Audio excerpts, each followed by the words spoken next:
Hey everybody, you're back with Joey Ciccone on Connected. My new friend Michael Dowd out of New York City.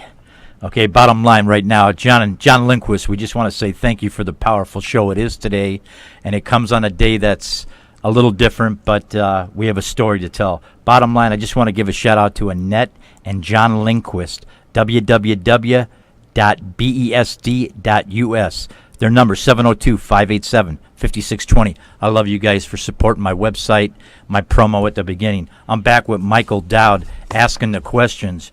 Right now where we left off, you're making a few dollars, and then it turns into some more money. You're going into places, basically, where you're doing raids, bags of money, coke, guns.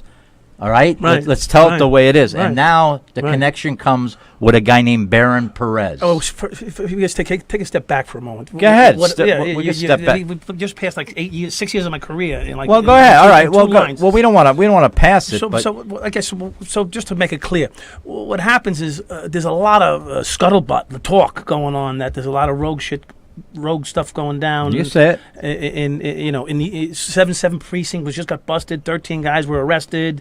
So that a light starts to shine on all of the precincts surrounding it.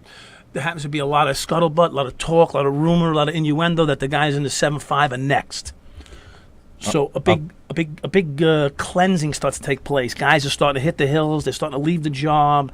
I got a kid and a wife. I can't go anywhere. I got to keep medical and pensions and all this stuff in place for my family. So I sit there and I dig my heels in and I change my mode.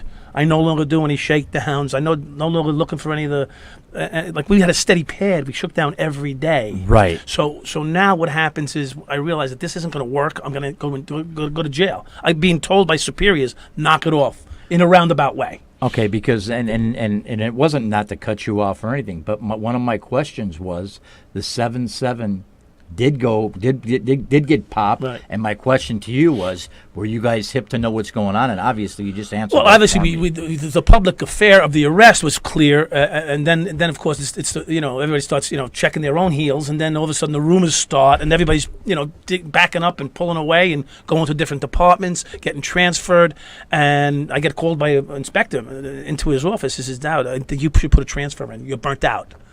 I'm on the job 3.5 years. I'm burnt out. Which says, well, that's what happens in the ghetto. So I get the hint real quick that something's not right. Okay. So I put a 57 in of transfer form, and no one will take me. They end up sending me to Coney Island for the summer detail. It was nothing but with a suntan and a Budweiser in your hand all day long. It was such Coney Island's nice. Punishment. It was a punishment detail. I was born over there in Avenue U. Yeah, it was considered a punishment detail. I'm like, you can't make this shit up. I'm out there with suntan oil, my shirt unbuttoned down to here, nice, trying not to get laid every day. Lay down. You said it. Mike, trying not to. What does it matter? Trying not to. All right. So anyway, so now fast forward to I come back to the 7-5. I'm trying to do straight eights, they call it, and no one will work with me. Okay, let's stop there a minute. From doing my research, no one will work with Michael Dowd because of your rep. You can plead the fifth, or you could say whatever you want. My rep was that I was rogue, but that's not the reason they wouldn't work with me. Okay, then why? The reason they wouldn't work with me because someone said that there's no way he's still on the job, because if he is, he must be working for Internal Affairs. Okay. They assumed that I would be gone. Okay. When all this scuttlebutt hit the air and everything took place, they figured, how the hell can he still be on the job? As I did myself. I'm like, I didn't get arrested. No one picked me up. No one locked me up. 3 or 4 of the guys I worked with left, quit, Chicky included. Right. One of my current partner had left, and now I'm stuck not working. No one will work with me. No one will come around me. People are insinuating that I work for Internal Affairs, the whole 9 yards. And then one day I snap, and I say, if I'm working for Internal Affairs, why don't you come over here, get down on your knees, and get the wire caught in your teeth. I'm like calling people out. I've had enough. I was starting to lose it. Yeah. And P.S. eventually I end up in a partnership with Ken Urell.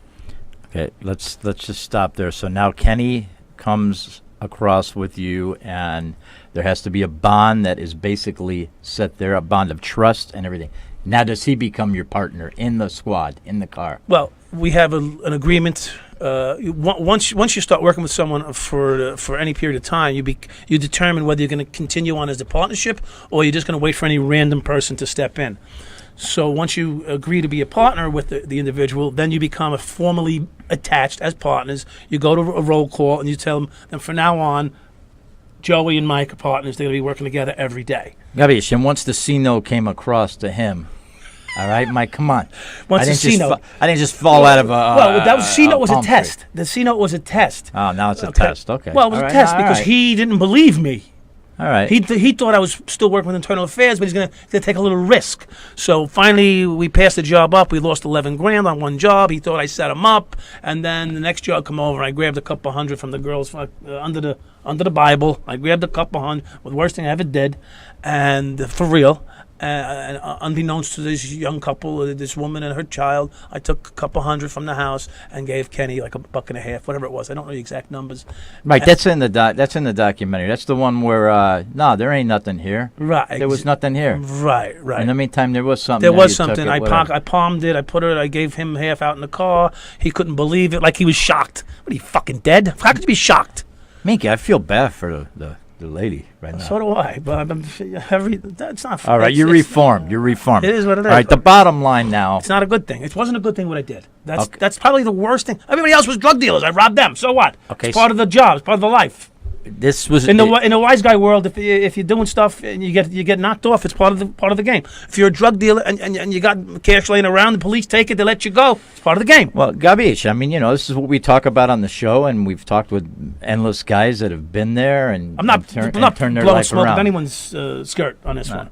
It could not be a skirt too, but anyway, the bottom line Depends what is skirt they were. now let's Kilt. get. It could be a kilt. Well, it could be. They would be. Is that Scottish or Irish? Whatever. With the kilt. All right. The bottom line is now. Let's hit it a minute. So I start getting some paydays. I meet Baron Perez. He's Right. got this red Corvette out in Thank front you. out in front of the body. Now we're at out Baron. out in front of the radio shop. Beautiful, right? beautiful, He's got the beautiful big girl in systems. front. He's got the big systems and all the drug dealer packages. They go for 18 to 20 grand for a big woofer system in these exotic cars. Yeah, and who listens to that whole thing? Not Jose Iglesias music or Well, no. I mean, who's into that? the rap music? Or, The drug dealers. yeah, of course, they got the money for it. All right. We're hardworking guys. If you got a boom system in your car with 18-inch woofers and side panel, there's something wrong. I mean, we work for a living. You can't afford that. Yeah, I like that Joey Ciccone music. But anyway, it's good stuff. So that's not the But go point. So ahead. the point is a beautiful-looking Puerto Rican girl with She's the outside. red pump heels on and standing next to this brand-new red Corvette, his 82 showroom car, I guess he calls it in the documentary, and which I didn't know the difference between 82 and a 22. I don't know anything about cars. All I know is money.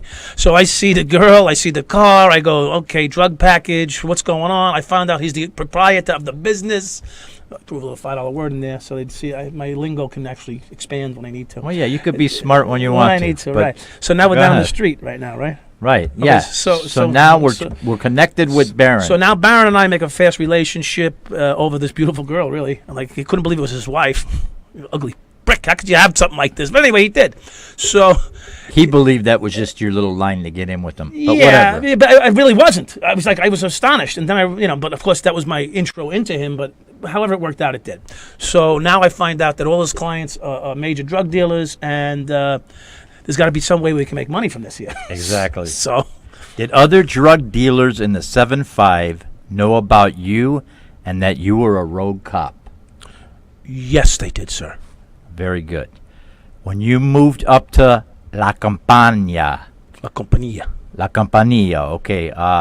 That's the Italian version and the Puerto Rican version. Or This has got to be this guy. This Dominican. is Dominican then. Yeah. I must have said La it. Compañía. I must have said La it. Compañía. I must have said it in tutto italiano. Yes, you Capite. did. All La right, Compañía. so cello, See? right? See? Now you're with the cello organization. You kind of move up a little bit, right? Yeah, well, Cello. We got 45. But go ahead. Cello's asking for. Baron is a broker. He wants to make money for himself as well. So he introduces my services to this guy named Cello, who's running a major organization of the north end of the precinct by Fulton and Hale and Fulton, right by the subway stop there. And so they had a major operation there, but it was a nickel and dime operation. If you hear Adam Diaz in the documentary talk about it, right? Okay, right. so he pays me. He shorts me $700 for the first week, Right. and I want the money. And he says he's not Dowd's. They're not getting their money. Screw them. So I took upon myself to go find them. All right, listen, you're watching the Joey Ciccone Show. I'm here with my special guest, Michael Dowd. You're hearing it. You got to check out the 7-5 documentary starring him. I'm telling you, man, as an actor, very well done. We're going to be right back. All right, stay right there.